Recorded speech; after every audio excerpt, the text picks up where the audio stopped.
നമസ്കാരം. Just vlog എന്ന YouTube ചാനലിലേക്ക് എല്ലാവർക്കും സ്വാഗതം. ഇന്ന് ഞാൻ ബ്രെഡ് ഓംലെറ്റാണ് ഉണ്ടാക്കാൻ പോകുന്നത്. നേരത്തെ വീഡിയോ പറഞ്ഞിട്ടുണ്ടായിരുന്നു ബ്രെഡ് ഓംലെറ്റ് ഉണ്ടാക്കുന്ന വീഡിയോ മറ്റൊരു വീഡിയോ ഇടാമെന്ന്. അതിനായിട്ട് ഒരു സവാള, 2 പച്ചമുളക്, കറിവേപ്പില എന്നിവ എടുക്കുന്നുണ്ട്. അത് നല്ല രീതിയിൽ ചെറുതായിട്ട് അരിഞ്ഞെടുക്കുക. 3 മുട്ടയും ആവശ്യത്തിന് ഉപ്പും ചേർത്ത് നല്ല രീതിയിൽ തന്നെ മിക്സ് ചെയ്തെടുക്കുക. ഞാനിത് ദോശക്കല്ലാണ് കേട്ടോ റെഡിയാക്കി എടുക്കുന്നത്. അതിനായിട്ട് ദോശക്കല്ല് എടുത്തിട്ടുണ്ട്. നെയ്യ് ഒഴിക്കുന്നുണ്ട്, ആവശ്യത്തിന് നെയ്യ് ഒഴിച്ചു കൊടുക്കുന്നുണ്ട്. വെളിച്ചെണ്ണയാണ്, മറ്റെന്തെങ്കിലും ഓയിലാണ് നിങ്ങൾ ഉപയോഗിക്കുന്നതെങ്കിൽ അത് ഉപയോഗിക്കാം. ഞാനിവിടെ നെയ്യിലാണ് ചേർത്ത് എടുക്കുന്നത്. നെയ്യ് ചേർത്താണ് ഇത് ഉണ്ടാകുന്നത് കേട്ടോ. ഓക്കെ, അതിനുശേഷം നമ്മൾ നേരത്തെ റെഡിയാക്കി വെച്ച മിക്സ് ഒഴിച്ചു കൊടുക്കുക. എഗ്ഗിൻ്റെ മിക്സ് ഒഴിച്ചു കൊടുക്കുക. നല്ല രീതിയിലൊന്ന് പരത്തിയെടുക്കുക കേട്ടോ. ഇതേ രീതിയിൽ തന്നെ നല്ല രീതിയിൽ പരത്തിയെടുക്കുക. 2 ബ്രെഡ് ഇതിൻ്റെ മുകളിലായിട്ട് വെച്ച് കൊടുക്കുന്നുണ്ട്.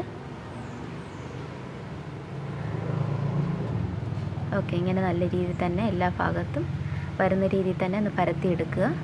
അതിൻ്റെ മുകളിലായിട്ട് 2 ബ്രെഡ് വെച്ച് കൊടുക്കുന്നുണ്ട്.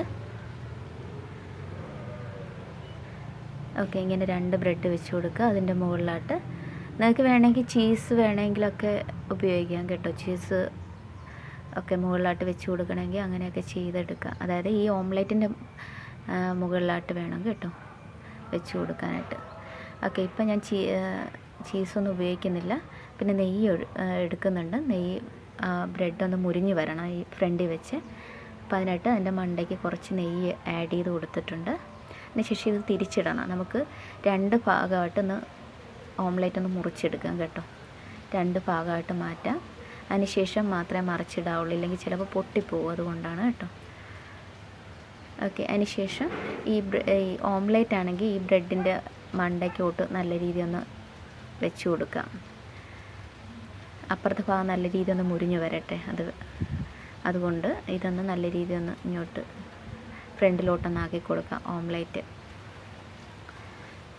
മറ്റേ ഭാഗം ഒന്ന് നല്ല രീതിയിൽ മുരിഞ്ഞ് വരുന്നവരെ വെയിറ്റ് ചെയ്യുക. ഓക്കെ, ഈ ഒരു രീതിയിൽ കിട്ടും. അതിൻ്റെ മുകളിലായിട്ട് ഒന്ന് കുരുമുളകൊന്ന് ഇട്ട് കൊടുക്കുക. നല്ല ടേസ്റ്റാണ്. ഇത് കുട്ടികൾക്കാണ് കൊടുക്കുന്നതെങ്കിൽ പച്ചമുളകും കുരുമുളക് പൊടി ഒഴിവാക്കാം. ചീസോ മറ്റോ വെച്ച് കൊടുക്കാം കേട്ടോ. ഓക്കെ, അതിൻ്റെ മണ്ടയ്ക്ക് 2 നെയ്യ് പൊരിച്ച് 2 ബ്രെഡും കൂടെ വെച്ചിട്ട് കൊടുത്തിട്ടുണ്ട്. നല്ല രീതിയിൽ മുരിഞ്ഞ് കിട്ടണം. എന്ന് വെച്ചാൽ കരിഞ്ഞു പോകാതെ പ്രത്യേകം ശ്രദ്ധിക്കുക. എല്ലാവരും ഒന്ന് ട്രൈ ചെയ്ത് നോക്കുക. Thank you.